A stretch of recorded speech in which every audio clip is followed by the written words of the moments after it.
ক্লাসে তোমাদেরকে স্বাগত।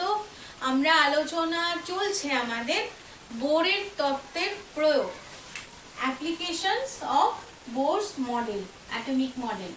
তাহলে আমরা আলোচনা করছি বোরের তত্ত্বের প্রয়োগ, এবং এই অনুযায়ী আমরা আগের ক্লাসে আলোচনা করে নিয়েছি আর এন অর্থাৎ এন তম কক্ষপথের ব্যাসার্ধ r n equal to n square h square 4 pi square z m z e square।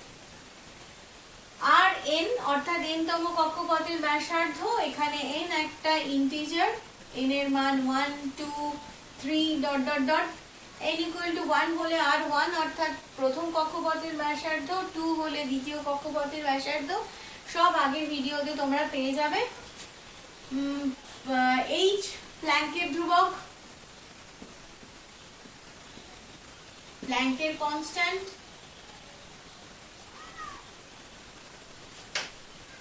m ইলেকট্রনের ভর, z পরমাণু ক্রমাঙ্ক,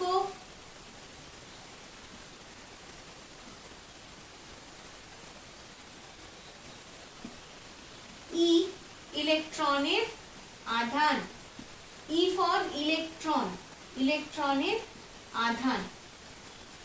এই অবধি আমাদের জানা হয়ে গেছে আগের ক্লাসে। এবার আমরা আলোচনা করব Vn অর্থাৎ n তম কক্ষপথে ইলেকট্রনের বেগ, n তম কক্ষপথে ইলেকট্রনের বেগ।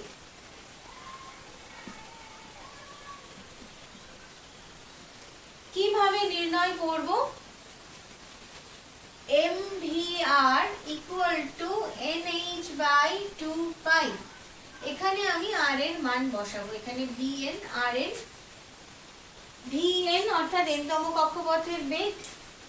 এখানে আমি যদি r এর মান বসাই তাহলে vn ইকুয়াল টু পাবো nh by 2 pi m into 1 by rn।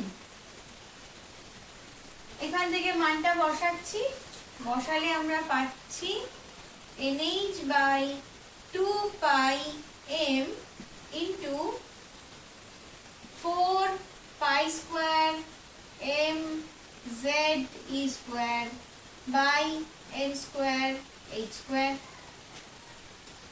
এখানে একটা n ছিল, n স্কোয়ার কাটলাম, একটা h, এখানে h স্কোয়ার একটা কাটলাম, m এর সাথে m কেটে গেল, 2 পাই কেটে গেল। তাহলে vn ইকুয়াল টু আমরা পেলাম 2 pi z e square by n h। এখান থেকে আমি z বাই n কে আলাদা করলাম, করলে আমি পেলাম 2 পাই e স্কোয়ার বাই h। এখান থেকে 2 কনস্ট্যান্ট পাই মানে 22 এর 7 3.14, e ইলেকট্রনের আধান, h প্ল্যাঙ্কের কনস্ট্যান্টের মান যদি আমরা বসাই তাহলে এই সম্পর্কটা এই রকম আসে, vn equal to 2.18 into 10 to the power 8 centimetre second inverse বা centimetre per second. Sorry, v for h কনস্ট্যান্টটা এটা, সাথে কি থাকবে, সাথে z by n, 2.18 into 10 to the power 8, সাথে থাকবে z by n centimetre per second. এবার আমরা নির্ণয় করব v1 এর সাথে vn এর সম্পর্ক। v1 কি হবে? v1 ইকুয়াল টু n এর মান 1 হয়ে যাবে, z by n 2.18 into 10 to the power 8। vn equal to আমরা পেয়েছি z by n into 2.18 into 10 to the power 8। দুটোকে আমরা অনুপাত করলে পাবো vn by v1 equal two, এই দুটো কেটে যাবে, কাটলে আমরা পাবো, এটা হচ্ছে 1, কাটলে আমরা পাবো z by n by Z by 1, অর্থাৎ Z by N into 1 by Z. এই তাহলে vn by v1 equal to 1 by n। vn এর সাথে v1 এর সম্পর্ক এই রকম।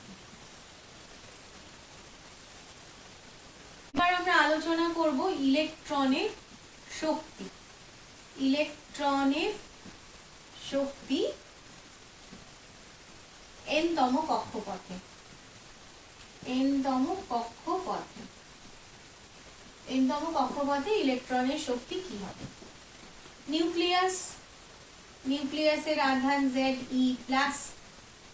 নিউক্লিয়াসকে ঘিরে Rn তম ব্যাসার্ধের কক্ষপথে ইলেকট্রন ঘুরছে, ইলেকট্রন E। এই ইলেকট্রনের দু রকমের এনার্জি আছে, একটা গতিশক্তি বা কাইনেটিক এনার্জি, আর একটা স্থিতিশক্তি বা পোটেনশিয়াল এনার্জি। ইলেকট্রনের মধ্যে গতিশক্তি এলো কিভাবে? যেহেতু এই অরবিট বরাবর ঘুরছে, তো ইলেকট্রনের গতিশক্তি এই ঘূর্ণনের জন্য এলো। তাহলে ইলেকট্রনের গতিশক্তি kinetic energy equal to half mv²। কি করে এবার আমরা এর মান পাবো? আমরা v এর মান নির্ণয় করে নিয়েছি। এবার এখানে আমি v এর মান বসাবো। v এর মান 2 পাই z² বাই nh। এটা বসালে আমি v এর মান পেয়ে যাব। তাহলে আমার এনার্জির মান দাঁড়াচ্ছে হাফ m, একে স্কোয়ার করছি, একে স্কোয়ার করলে আমি পাচ্ছি 4 pi square z² by n² h² z² e to the power 4। e square ছিল তো e টু দি পাওয়ার 4 হলো। এই 2 দিয়ে 2 কে কাটলাম 2। তাহলে আমার কাইনেটিক এনার্জি দাঁড়ালো 2 pi square z² e to the power 4 n² h²। m বাদ চলে গেছে, m। এখানে আমি এদের মানগুলো যদি বসাই z আর n² বাদ দিয়ে, তাও বাকিগুলো আমার 2 পাই কনস্ট্যান্ট, ইলেকট্রনের আধান কনস্ট্যান্ট, ইলেকট্রনের ভরের মান নির্দিষ্ট, প্লাঙ্কের ধ্রুবকের মান নির্দিষ্ট। এই মানগুলো বসালে আমি পাবো 13.6 by n² into z² electron volt. এটা তাহলে ইলেকট্রনের গতিশক্তি 13.6 z² by n² electron volt. তাহলে কাইনেটিক এনার্জিকে আমরা এইভাবে প্রকাশ করব, En দিয়ে total energy KEN equal to 13.6 z² by n² electron volt. Electron ভোল্টের সাথে কিরকম সম্পর্ক? 1 electron volt equal to 1.6 into 10 to the power minus 19 joule বা 1.6 into 10 to the power minus 12 আর। এটা আমি পেয়ে গেলাম কাইনেটিক এনার্জি। এবার পোটেনশিয়াল এনার্জি। পোটেনশিয়াল এনার্জি ইলেকট্রনের মধ্যে এলো কোথা থেকে? এই নিউক্লিয়াসের সাথে ইলেকট্রনের আকর্ষণের জন্য। তাহলে পোটেনশিয়াল এনার্জি কি হবে? পোটেনশিয়াল এনার্জি এই অ্যাট্রাকশনের জন্য নেগেটিভ হবে। কি হবে? এরা প্রপোর্শনাল টু এর আধান, অর্থাৎ Ze plus minus divided by এই ডিস্টেন্স, রেডিয়াস r। তাহলে potential energy minus Ze² by r। আমি এখানে তাহলে r এর মান বসাবো, বসে আমি পোটেনশিয়াল এনার্জির মান পেয়ে যাব। r এর মান কি ছিল? r এর মান বসাচ্ছি 4 pi square m z² by n² h²। এখানে যেহেতু আর নিচে ছিল তাই আমি উল্টে দিলাম। তাহলে আমার রিলেশন দাঁড়ালো মাইনাস 4 পাই স্কোয়ার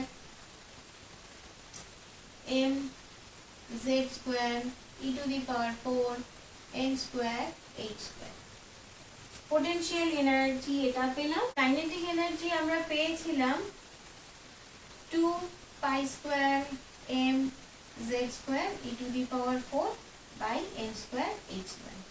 এবার total energy, kinetic energy plus potential energy করলে আমরা পেয়ে যাব টোটাল এনার্জি।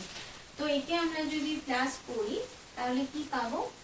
টোটাল এনার্জিকে আমি ই দিয়ে প্রকাশ করছি, ই এন ইকুয়াল টু, একে আমি যদি যোগ করি তাহলে পাশাপাশি লিখলে আমার যোগ সুবিধা হবে, M Z Z square E to the power 4 N square H square minus 4 pi square M Z square E to the power 4 N square H square. এখানে তাহলে সব কমন, শুধু এখানে 2 আর এখানে -4। এই করলে আমি তাহলে পাবো -2 pi square M Z square E to the power 4 by N square H square. তাহলে ইলেকট্রনের টোটাল এনার্জি নেগেটিভ।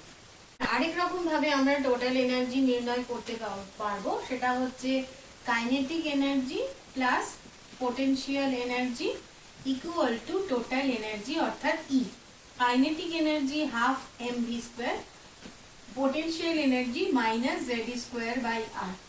এবার half M V square equal to কত? আমরা এর আগে দেখেছি যখন, যে M V square by R, এটা centrifugal force equal to Z E square by R square. First ইকুয়েশনে আমরা পেয়েছি, যে কারণে এটা হচ্ছে ইলেকট্রনের মধ্যে কুলম্বের আকর্ষণ জনিত বল, দুটো আধানের মধ্যে, এটা সেন্ট্রিফিউগাল ফোর্স। এই দুটো বল একই, তাই জন্য ইলেকট্রন কক্ষপথে, নির্দিষ্ট কক্ষপথে ঘুরতে পারে। তো এখান থেকে আর কেটে দিলাম, দিয়ে আমি দুপাশে হাফ যোগ করলে আমি পাবো হাফ এম ভি স্কোয়ার, যেটা আমার দরকার, গতিশক্তি equal to half Z E square by R. অর্থাৎ এখানে আমি পাচ্ছি half M V square equal to half Z E square by R minus Z E square by R, equal to করলে আমি পাবো minus half Z E square by R. এখানে যদি আমি আর এর মান বসাই তাহলে আমি টোটাল এনার্জি পেয়ে যাব। টোটাল এনার্জি ইকুয়াল টু তাহলে আমার রইল এই 4 pi square M Z E square by N square H square. Total energy half, half কাটলাম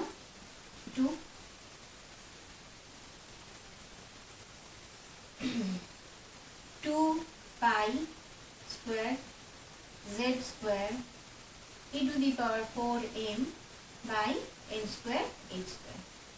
এর মান আমরা যদি বসাই তাহলে দেখতে পাবো এখানে জেড আর এন বাদ দিয়ে বাকি রাশিগুলোর মান আমরা জানি, সেটা বসালে আমরা পাবো -13.6 into Z square by N square electron volt. 1 electron volt equal to আমরা বলে দিয়েছি already.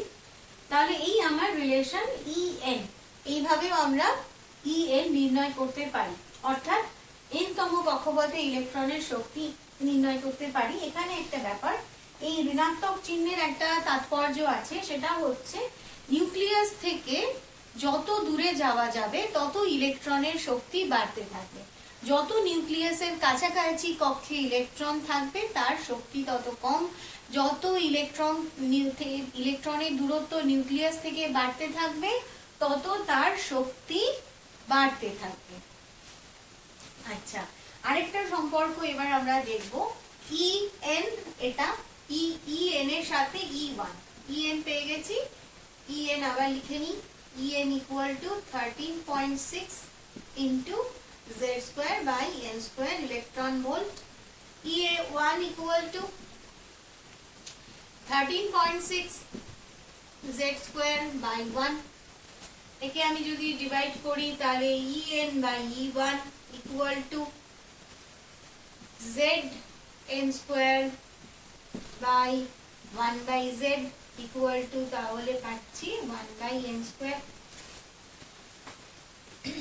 E N equal to E one by N square. এটা এন তম কক্ষপথের শক্তি এবং 1 নম্বর কক্ষপথের শক্তির মধ্যে তুলনা করলে আমরা এইটা পাবো। আজকের ক্লাস এই পর্যন্তই।